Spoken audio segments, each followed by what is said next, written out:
अब तक आपको पता चल गया होगा कि एसईओ में ऑन पेज और ऑफ पेज दोनों बहुत इंपॉर्टेंट हैं। ऑन पेज में हमने सब कुछ वेबसाइट के ऊपर जो भी चेंजेस करनी है वो हम करते हैं ताकि गूगल उसको डेटा को अच्छी तरह एक्सट्रैक्ट कर सके, उस तक पहुंच सके और उसको यूज़र एक्सपीरियंस बेहतर हम दिखाएंगे ताकि वो आगे अपने यूज़र्स को बेहतर यूज़र एक्सपीरियंस दिखाए। लिंक्स भी बहुत इंपॉर्टेंट हैं, लेकिन किस तरह के लिंक्स वो अब हमने बात की कि एथिकल लिंक्स हमें चाहिए, अनएथिकल लिंक्स नहीं चाहिए। एथिकल लिंक्स आप बनाएं क्योंकि लिंक्स एक बहुत बड़ा रोल प्ले करते हैं रैंकिंग के ऊपर, क्योंकि गूगल उसको एज अ वोट काउंट करता है। लेकिन जब हम एथिकल लिंक्स की बात करते हैं तो अनएथिकल लिंक्स क्या हैं, किस तरह की प्रैक्टिसेस आपको अनएथिकल लिंक्स मतलब बन जाती हैं और किस तरह से गूगल उसको पेनल्टी किस तरह के लिंक्स को गूगल पेनलाइज कर सकता है, ये चीज़ें अंडरस्टैंड करने के लिए मैं आपको 4-5 एग्जांपल्स दूंगा अभी कि किस तरह से आपने लिंक्स नहीं बनाने। क्योंकि लिंक्स बनाने का जो एक मेन मैंने आपको तरीका बताया था वो है कंटेंट। कंटेंट आप जनरेट करेंगे, वो कंटेंट जनरेट करके दूसरों की वेबसाइट पे जब आप पोस्ट करेंगे वो सबसे अच्छा तरीका है। आप कुछ चीज़ें नहीं कर सकते जिनमें सबसे पहले लिंक एक्सचेंजेस हैं। तो चूँकि लिंक्स की अहमियत पहले बहुत ज़्यादा थी, अभी भी बहुत है, लेकिन गूगल अब बहुत ज़्यादा इंटेलिजेंट हो चुका है। तो पहले गूगल इतना स्ट्रिक्ट नहीं था, इतना लोगों को बॉदर नहीं करता था, इसलिए लोग जो हैं लिंक्स की स्पैमिंग शुरू मतलब करते रहे और डिफरेंट तरह से उन्होंने लिंक्स बनाना शुरू कर दिए। लिंक एक्सचेंजेस उसमें से एक एग्जांपल थी, लेकिन अब चूंकि गूगल स्मार्ट हो गया है, गूगल इन चीज़ों को वैसे ही वो पकड़ लेता है। सो लिंक एक्सचेंज क्या होता है? लिंक एक्सचेंज में आप देख सकते हैं कि वेबसाइट अगर ए वेबसाइट बी को लिंक दे, तो हमें पता है कि ये ए ने लिंक दिया बी को, इससे बी को फ़ायदा होगा क्योंकि जब गूगल ए को क्रॉल करेगा तो वेबसाइट बी जो है उसकी रैंकिंग अप जाएगी, डिपेंडिंग ऑन कि उसकी अपनी वर्ड्स क्या थी, वो लिंक किस तरह का लगा हुआ है, वगैरह वगैरह जो हम पहले बात कर चुके हैं। लेकिन अब लोगों ने क्या किया कि लोगों ने फेवर्स देना शुरू कर दिए। मैंने आपको लिंक दिया, आपने मुझे लिंक दे दिया, सो बेसिकली गूगल आपको भी बेनिफिट देगा, मुझे भी बेनिफिट देगा। अल्टीमेटली क्या होगा, गूगल ने जब ये प्रैक्टिस अंडरस्टैंड की, उसने कहा कि नहीं, अगर आप एक वेबसाइट को लिंक देते हैं और वेबसाइट आपको भी लिंक देती है तो दोनों का इफेक्ट कैंसिल हो जाएगा। इससे क्या होगा कि आप किसी से फेवर ले नहीं सकते। अगर मैं आपकी वेबसाइट को लिंक दूंगा तो मैं चाहूँगा कि आप मुझे ना दें, या आप चाहेंगे कि आप मुझे ना दें, बिकॉज आपको मेरी वजह से फ़ायदा हो रहा है। अगर आप भी मुझे लिंक देंगे तो दोनों का इफेक्ट कैंसिल हो जाएगा, गूगल उसको कंसिडर नहीं करेगा, ना आपको वैल्यू मिलेगी ना मुझे वैल्यू मिलेगी। तो इसके लिए एक और तोड़ निकाला उन्होंने। उन्होंने क्या किया कि क्रॉस लिंकिंग शुरू कर दी। क्रॉस लिंकिंग इस तरह से हुई कि मैंने आपकी एक वेबसाइट को लिंक दिया, आपने किसी दूसरी वेबसाइट से मेरी दूसरी वेबसाइट को लिंक दिया। तो बेसिकली हुआ ये कि मैंने आपको फेवर तो दी, लेकिन उसी वेबसाइट से फेवर वापस नहीं ली, मैंने फेवर एक और वेबसाइट से एक और वेबसाइट के लिए ली। तो इससे भी लोगों ने ट्रेडिंग शुरू कर दी। होता ये है कि गूगल इन सब चीज़ों को वैसे ही ट्रैक कर लेता है, पैटर्न गूगल ट्रैक करता है। आप अगर कुछ अर्सा ब्लैक हेड करते रहें, लेकिन कभी ना कभी वो चीज़ें पकड़ी जाती हैं, और स्पेशली जब साल 2 साल अगर आप एक चीज़ करते रहें और बाद में वो पकड़ी जाए तो गूगल आपको पेनल्टी इस तरह से डालता है कि आपकी वेबसाइट गूगल में से बाहर भी निकल सकती है। अव्वल तो आपकी रैंकिंग ड्रॉप करता है, लेकिन आपकी वेबसाइट बाहर भी जा सकती है। तो लिंक एक्सचेंजेस एक एग्जांपल है जो आपने ब्लैक हेड टेक्निक में काउंट होती है और आपने उसको यूज़ नहीं करना। दूसरी एग्जांपल है पेड लिंक्स। ये पेड लिंक्स की इजाद जब हुई, बेसिकली हुआ क्या कि जब गूगल ने थोड़ा सा स्ट्रिक्ट किया अपना लिंक्स का मॉडल, तो लोगों ने क्या किया कि उन्होंने फेवर्स देने की बजाय उन्होंने पैसे देना शुरू कर दिए कि भाई ठीक है, आप मुझे लिंक दें, मैं आपको पैसे दूंगा। सो इस सिनेरियो में वेबसाइट ए को पैसे दे रही है, लिंक नहीं दे रही, और वेबसाइट ए उसके अगेंस्ट वो वेबसाइट बी को लिंक दे रहा है। इससे क्या हुआ कि अब लोगों ने इसको भी एज अ बिज़नेस बना लिया और लिंक रेंटिंग एक जो है वो टर्म ईजाद हुई, जिस तरह से आप अपने घर का किराया देते हैं, लोग इस तरह से अपने एक लिंक का किराया देते थे कि हर महीने 40, 50, 100, $200 डिपेंडिंग ऑन कि वेबसाइट ए की क्या वर्थ है, कितना पीआर का उसका लिंक है और कितने पीआर के लिंक से आपको वैल्यू मिल रही है, उसकी प्राइस उसके साथ बढ़ती चली जाती है। ये प्रैक्टिस भी गूगल ने स्टॉप की। गूगल ने बाकायदा गाइडलाइंस निकाली। उन्होंने कहा कि अगर आपने किसी से लिंक्स लेने हैं तो आप उसको पैसे नहीं देंगे, अव्वल तो ये। लेकिन दुनिया भर में ये बिज़नेस रुक तो सकता नहीं है, क्योंकि अगर टेक क्रंच किसी मोबाइल फ़ोन को रिव्यू कर रहा है तो उनको लगेगा कि इन्होंने पैसे दे के रिव्यू लिखवाया। तो गूगल ने बाकायदा एक गाइडलाइंस निकाली कि अगर आपने स्पॉन्सर कंटेंट लिखना है तो आप लिख सकते हैं, लेकिन उसको नो फॉलो करेंगे। नो फॉलो के बारे में आपको बता चुका हूँ। नो फॉलो जब आप लिंक करते हैं, गूगल उसको फॉलो नहीं कर सकता, और जब गूगल उसको फॉलो नहीं करता तो उससे क्या होता है कि उसका लिंक भी ट्रांसफ़र नहीं होता।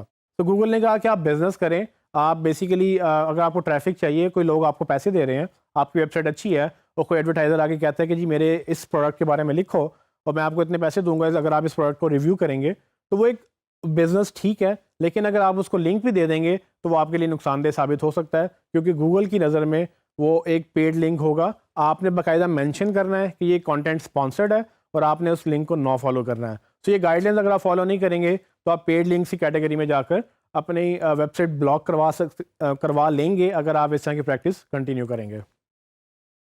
एक और टेक्निक जो लोगों ने निकाली, उन्होंने कहा कि हमें जब कोई दूसरा लिंक नहीं देता तो क्यों ना हम अपनी ही वेबसाइट्स खड़ी करें और हम उधर से ही लिंक्स लेना शुरू कर दें। तो इस तरह से प्राइवेट ब्लॉग नेटवर्क्स यानी PBNs का मतलब प्रैक्टिस वजूद में आई। होता क्या है कि बजाय से कि आप 40-50 दूसरी वेबसाइट से जाकर रिक्वेस्ट करें, उनको कंटेंट लिख कर दें ताकि आपको लिंक मिल सके, लोगों ने क्या शुरू किया कि उन्होंने अपनी वेबसाइटें खड़ी करना शुरू कर दी। Different hosting lease, cheap hosting lease, सस्ती होस्टिंग लेकर छोटी छोटी सस्ता कंटेंट लिख कर उन्होंने वेबसाइटें खड़ी कर ली और वहाँ से लिंक देना शुरू कर दिया अपनी मेन वेबसाइट को। अब उनकी प्रैक्टिस ये थी कि हम गूगल को चीट करेंगे कि भाई हमें लोग जो है वो लिंक्स दे रहे हैं, हम तो ना तो बाय कर रहे हैं ना तो एक्सचेंज कर रहे हैं। गूगल अगेन उसकी मशीन लर्निंग बहुत इम्प्रूव्ड है, उसमें उसके पास हज़ारों की तादाद में इंजीनियर्स हैं जो कि सिर्फ इसी काम को मॉनिटर करने में बैठे रहते हैं। तो बेसिकली उनके एल्गोरिथम्स ने इस चीज़ को भी ट्रैक करना शुरू कर दिया है, क्योंकि अगर आप ये 15-20 वेबसाइटें या 50 वेबसाइटें बना तो लेंगे, इसको ऑर्गेनिकली चलाएंगे नहीं, क्योंकि इनके ऊपर कोई नहीं आ रहा होगा। आप इनसे जब लिंक लेंगे, गूगल ये समझेगा कि वेबसाइट ए इन वेबसाइट से लिंक ले रही है जिनको कोई विजिट नहीं करता, जिनके पास कोई जाता नहीं है। तो ये कैसे पॉसिबल है कि जो वेबसाइट खुद नहीं चलती वो इसी को लिंक दे रही है, और सिर्फ एक वेबसाइट नहीं, ऐसी बहुत सारी वेबसाइट्स हैं जो चलती नहीं है और वो इनको लिंक्स दे रही हैं। सो होता क्या है कि इस तरह से भी वेबसाइट आपकी ब्लॉक हो जाती है, और अक्सर लोग इस चीज़ में धोखे में आ जाते हैं। वो SEO कंसल्टेंट्स को हायर करते हैं, PBN लिंक्स मांगते हैं, वो सब ठीक है, वक्ती तौर पे आपको बूस्ट मिलता है, लेकिन जिस दिन गूगल ने आइडेंटिफाई कर लिया वो दिन कल भी आ सकता है, वो दिन 10 साल बाद भी आ सकता है, वो दिन कभी भी आ सकता है।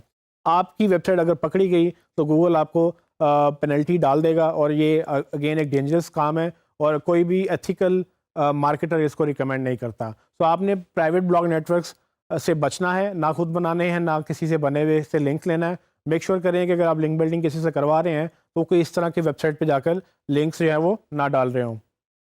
एक और प्रैक्टिस यूज़ होती थी किसी ज़माने में, लोगों ने लिंक्स को डाइवर्सिफाई करने के लिए लिंक के पिरामिड बनाना शुरू कर दिए। तो पिरामिड कैसे बनता है? पिरामिड आपको पता ही होगा कि इजिप्ट में जो पिरामिड्स हैं उसकी शक्ल के बेसिकली इसका एक स्ट्रक्चर बनता है पूरी कैंपेन का, जिसमें सबसे ऊपर आपकी मेन वेबसाइट होती है जिसको हम मनी वेबसाइट कहते हैं, या क्लाइंट की वेबसाइट हो सकती है जिसको आपने रैंक करना है। तो आप स्टार्ट नीचे से करते हैं। सबसे पहले आपने लिंक्स बनाए उन वेबसाइट्स को जो आपने डायरेक्ट लिंक नहीं किए है। सो होता क्या है, पिरामिड में स्ट्रक्चर्ड लिंकिंग होती है। आप पहले मेन वेबसाइट में एक पेज बनाते हैं, उसको नीचे 3 प्रॉपर डिफरेंट वेबसाइट से लिंक देते हैं, और फिर उन 3 को जो टियर जो है सेकंड टियर पे जो लिंक्स होते हैं वो थर्ड टियर पे आप उनको लिंक्स देते हैं। तो होता क्या है कि आप टॉप जो है पेज की रैंकिंग, जो टियर 1 पेज है, जो टॉप टियर पेज है, उसकी रैंकिंग बढ़ाने के लिए आप उसको वहाँ से लिंक देते हैं जो टॉप टियर 2 पेजेस हैं। अब इन टियर 2 पेजेस की जितनी अच्छी वैल्यू होगी तो टॉप टियर की भी उतनी अच्छी वैल्यू होगी। टियर 2 की रैंकिंग बढ़ाने के लिए आप टियर 3 से टियर 2 वालों को लिंक देते हैं, और अक्सर अगर आप इसको मज़ीद लेवल नीचे ले जाएँ तो टियर 3 वालों को टियर 4 लेवल से जाके आप उनको लिंक्स देते हैं, और इस तरह से लिंक्स की ये गेम चलती चली जाती है। आप लिंक का पिरामिड जितना बढ़ाना चाहे आप बढ़ा सकते हैं।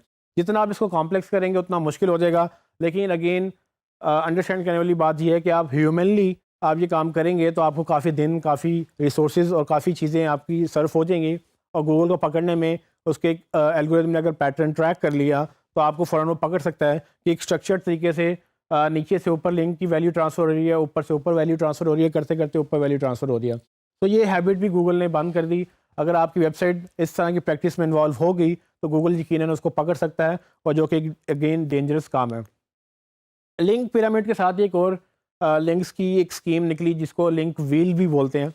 लिंक व्हील में पिरामिड की तरह ही लिंक्स का एक स्ट्रक्चर होता है, लेकिन इसमें टॉप टू बॉटम या बॉटम टू टॉप लिंक्स नहीं होते हैं, इसमें बेसिकली सर्कुलर लिंक्स होते हैं। तो होता क्या है कि आपकी मेन वेबसाइट सेंटर में होती है जिसको आपने रैंक करना होता है, उसके अगेंस्ट आप छोटे छोटे सर्कल बनाते हैं कि आपकी एक मेन वेबसाइट है, उसको चार पेजेस से लिंक किया उस वेबसाइट को, और उस मेन वेबसाइट को लिंक किया आपकी प्राइमरी जो टियर 1 वेबसाइट है। तो ये छोटी छोटी अगर आप सर्कल ये देखेंगे तो सर्कल को आपस में भी उन्होंने लिंक करके उसकी वैल्यू बढ़ाई, उसके बाद उसको मेन वेबसाइट से भी लिंक किया।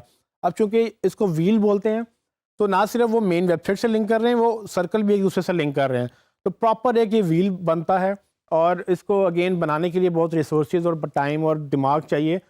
तो मैं ये रिकमेंड करूँगा कि अगर आपको इतना टाइम और इतना दिमाग है तो आप अगर एथिकल एसईओ करेंगे, अगर आप वो काम करेंगे जो गूगल आपसे मांग रहा है, तो आप इनसे ज़्यादा अच्छा काम कर सकते हैं। क्योंकि ये काम अव्वल तो है ही 2 नंबर बैंड है, और अगर आपने कर भी लिया तो आपका हमेशा ये आपके सर पे तलवार लटकती रहेगी कि कब ये बैन हुआ तो कब बैन हुआ। क्योंकि गूगल ने कभी ना कभी इसको पकड़ ही लेना है, और अगर गूगल ने इसको पकड़ लिया और अगर आपने अपनी वेबसाइट की थी वो तो नुकसान होगा ही, लेकिन अगर आपने क्लाइंट की वेबसाइट की थी तो इमेजिन करें कि वो ना सिर्फ आप उसका नुकसान होगा, आपका ताल्लुक भी ख़राब होगा, वो जो आपको बिजनेस आ रहा था वो भी बंद होगा, और अगर आपको प्रोफाइल में रिव्यू गंदा छोड़ देता है, अगर आप फ्रीलांसिंग कर रहे थे तो फॉर एवर वो रिव्यू वहाँ पर लगा रहेगा, आप उस प्रोफाइल के रिव्यू को मिटा नहीं सकेंगे। तो ये जितनी भी प्रैक्टिसेस हैं इनमें काफ़ी मेहनत और काफ़ी रिसोर्सेज चाहिए।